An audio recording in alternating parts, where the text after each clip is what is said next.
Hello and welcome to the February 2018 edition of the Marks Group GoldMine Tips and Tricks webinar. We put on these tips and tricks webinars once a month. You can always visit our tips and tricks from ages past by heading on over to www.marksgroup.net.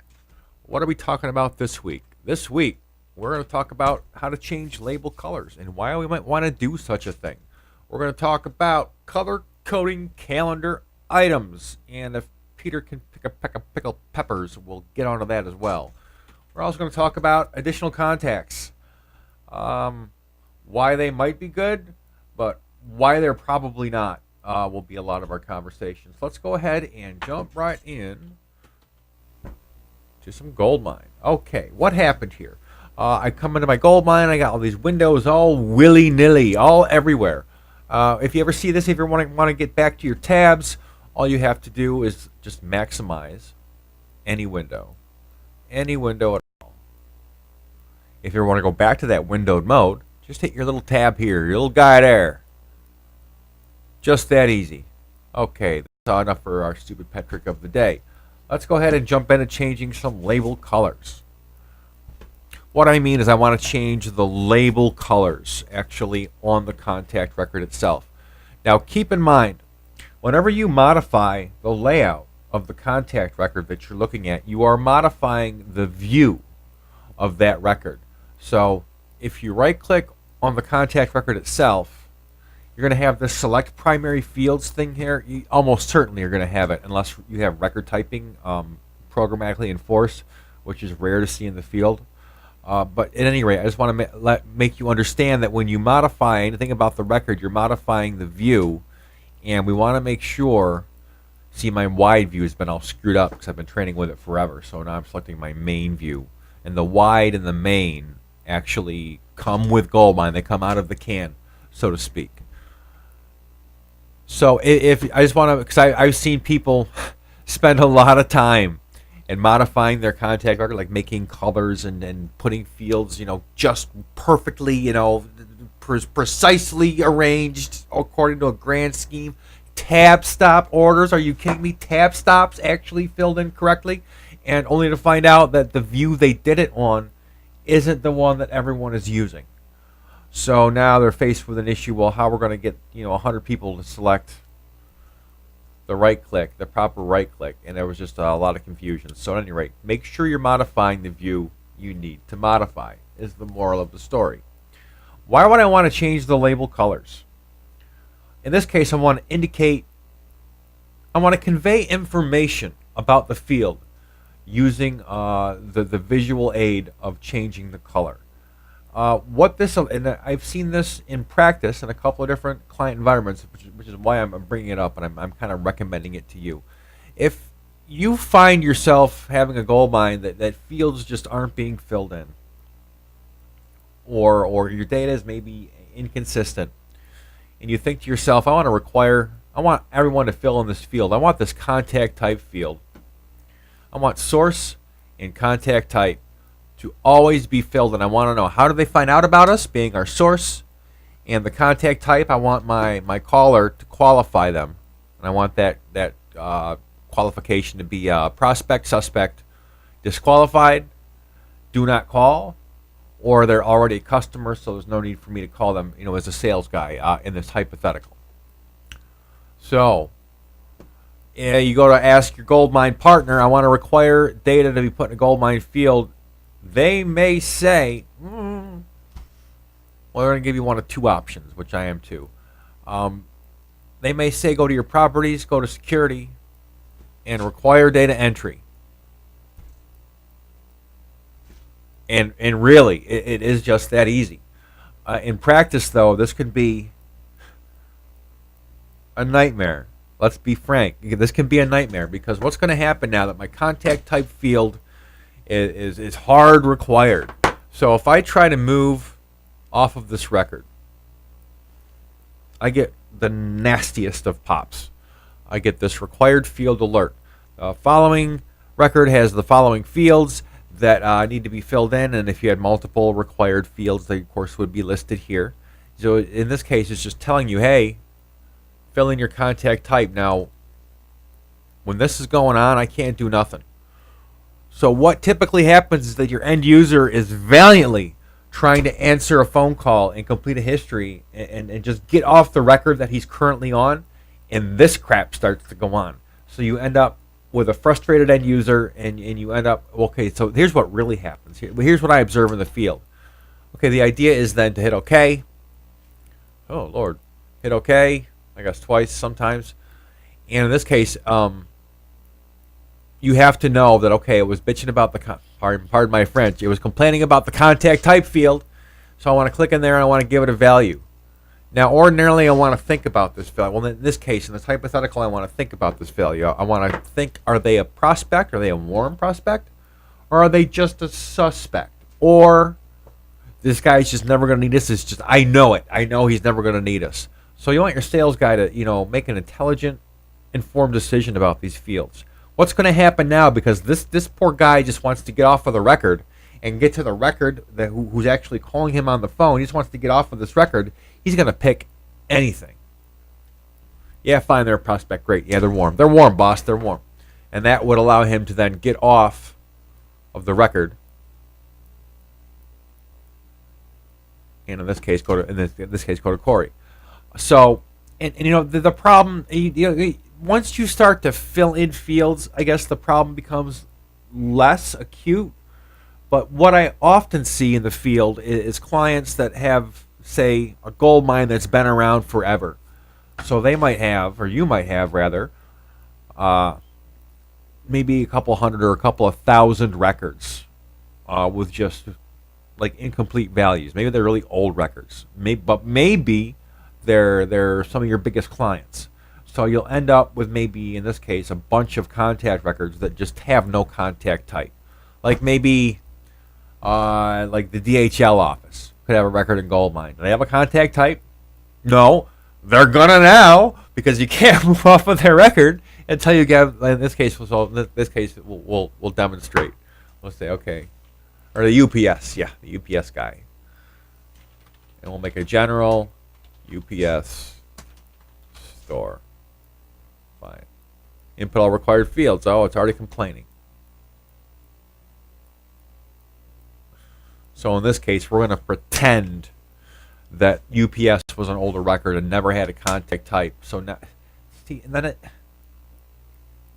it allows a blank input. Why would it do that? Riddle me that.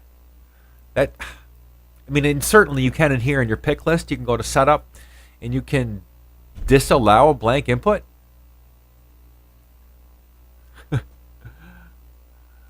But I guess I would expect the field to the field requirement to do that. Okay, let's go ahead and in this case, what would typically happen is that the UPS would just they would get to be a prospect just because the poor guy wants to get off of the contact record. Okay, so what we want to do is, instead of using the security required data entry here,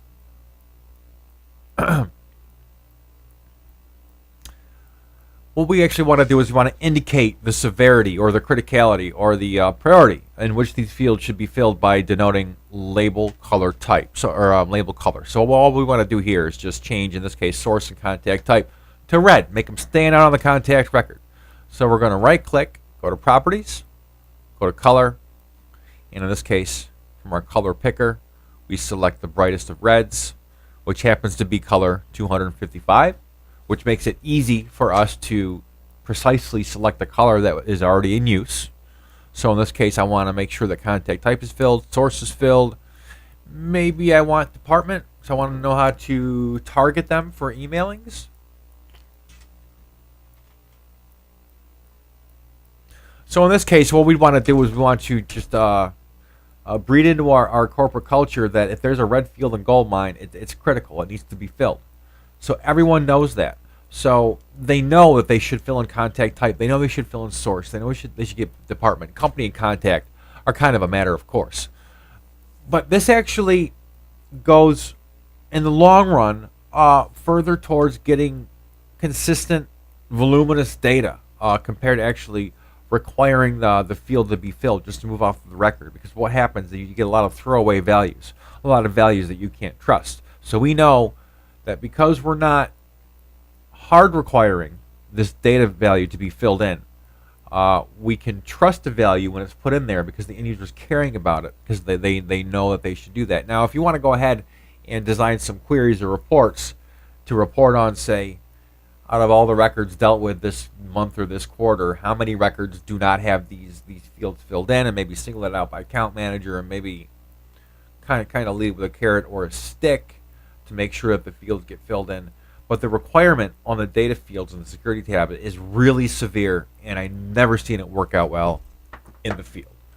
Let's go ahead and move on to color coding calendar items. What do I mean by this? I mean, if I go to my calendar, bam. Did you know there's a hotkey for that? All your all of your function keys are hotkeys in GoldMine. So the F3 key, I think, or not. F7. Oh yeah, F3 is calendar. I'm sorry, F7 is calendar. F8 is activity list. So on and so forth. You get the idea. But if you didn't know that, it's a cool way to bring up items in GoldMine. So what I have here is, let's just look at my calendar for now. There we go. I have a couple of appointments on my calendar. And 2 of these are in red, 1 of these is in blue. Now the color that you have to change to get this effect is, if you edit the item, you should just simply change the color here.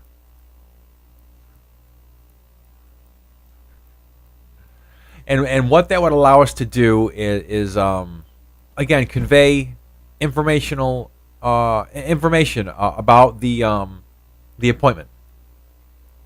So where this really shines is a couple of my clients run service departments where they're actually dispatching people out of the GoldMine calendar. And what will often happen is that a technician will get stuck on a job that will run over, maybe over like an hour or two, and everyone else will have to get kind of bumped down the line, so to speak. So like say this guy needs to get moved down here because this guy is taking longer than we thought it would.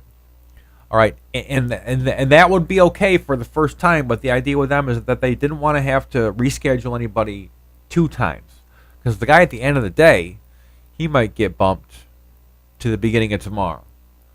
And once that happens once, I guess it's understandable, but they wanted to prevent it from happening twice. So what they did is that whenever someone got moved on the calendar, got rescheduled, they'd go into that item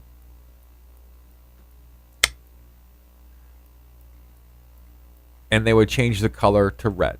And that meant everyone understood that meant that item should not be rescheduled. It couldn't be moved. Now, and that could be, and think about it, that could be used based upon any subjective reason. So we could say, oh, it shouldn't be moved because the guy was already rescheduled once, or it shouldn't be moved because it's an important meeting. So the end user gets to make their own determination as to why it shouldn't be moved, and everyone just kind of learns to trust it. This can really go a long way towards screwing up in front of the client, because what you might have is a receptionist who doesn't know any better, just calling on to the customer, just let them know that their service technician is again running a little late, and they'll say, well, gee whiz, I was rescheduled from yesterday. And they will know that if the calendar item is red. It seems really simple and easy, but really the benefit is palpable, especially if you're doing a lot of heavy calendaring or heavy dispatching out of your GoldMine.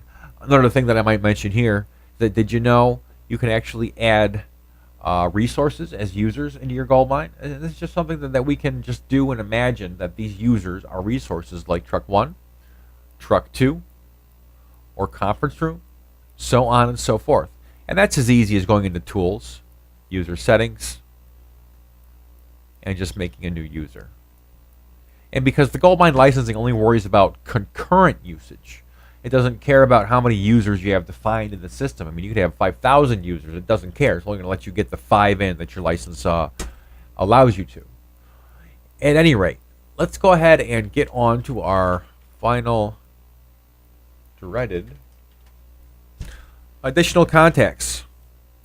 Oh, additional contacts. Okay.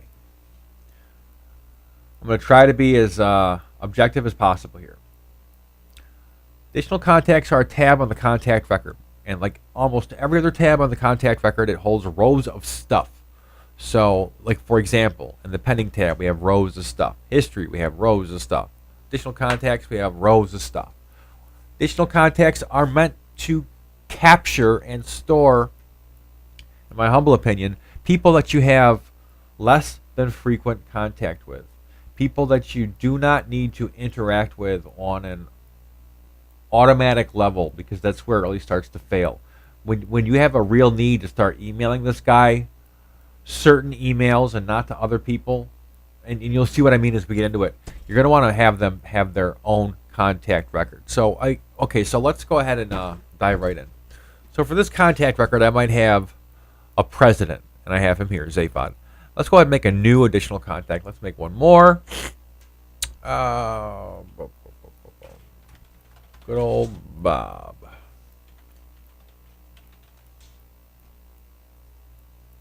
And we'll give him. Okay, so when you start adding additional contacts, it's kind of important to give them a title and or a reference. That way you can kind of tell why they're important to the contact record. So Bob could be the purchaser. We'll call him the manager.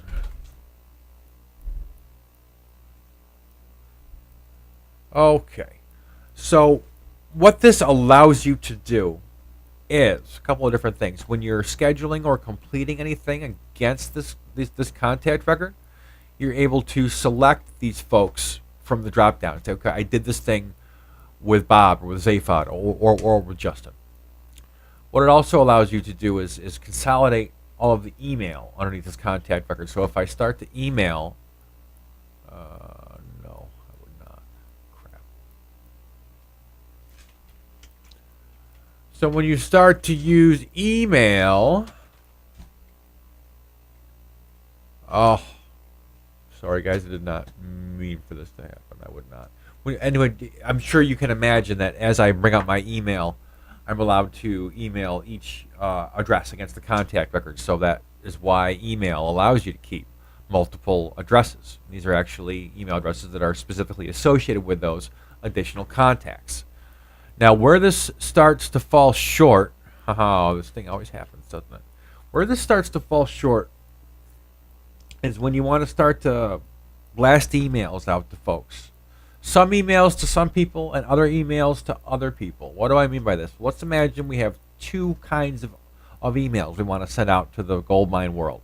There's a sales email and there's a service email. So, if I'm using additional contacts, I have to mark the fact that maybe the president gets the sales and the manager gets the service. So if I go into the president record, what you have to do is you have to use this stupid little merge code field. I think the field's like 10 or 15 characters, so it's more than 3. But it's not a huge area. And what you have to do here is you have to use this, because what ends up happening if you go to send an email blast, right?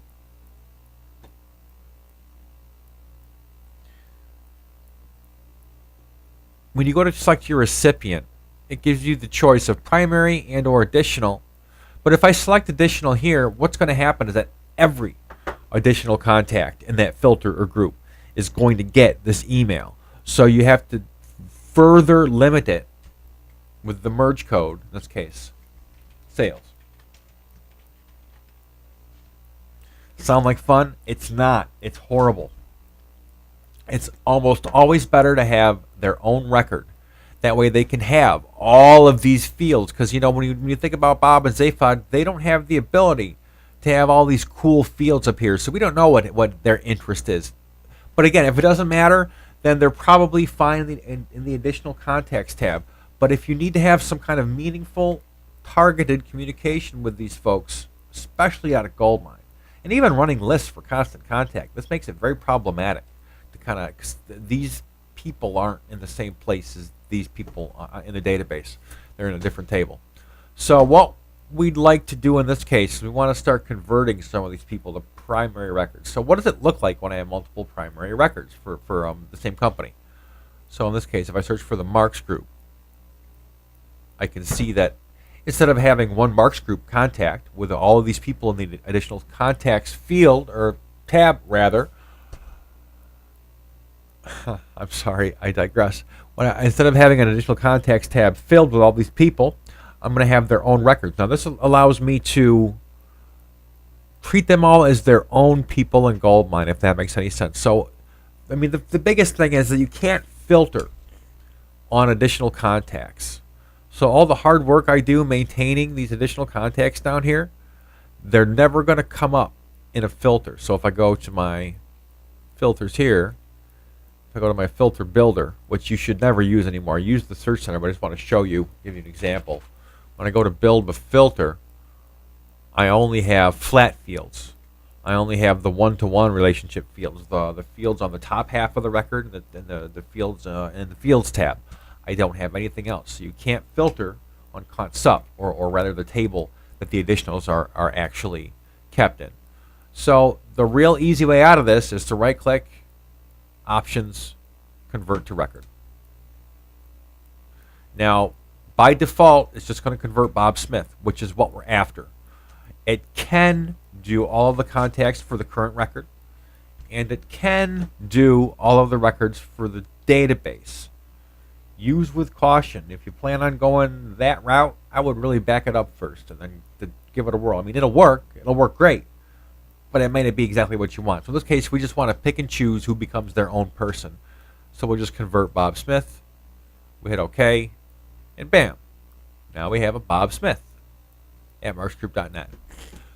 So this is a better way to, and again, it all has to do with how much interaction you're having with the contact record. Like, do different people have to deal with different people? The different employees, rather, have to deal with different people at this company. You know, is one guy calling the maintenance guy to be let into the building? Is one guy, you know, calling the president to tell him about a great new sale? Is one guy calling the manager to talk about the last service invoice? Additional contacts mean they feel like they're efficient, right? And it certainly is the most efficient way, or the tidiest way, let's say, to actually store data, contact data in the database. But in practice, it really can lead you down to a nightmare. So do yourself a favor. Disk space is cheap. Databases are large. Make a primary record. We're just about out of time for today. I'd like to know what you guys would like to see in the next batch of tips and tricks. Please reach out to me at justin@marksgroup.net. Thanks for joining us, and have a great day.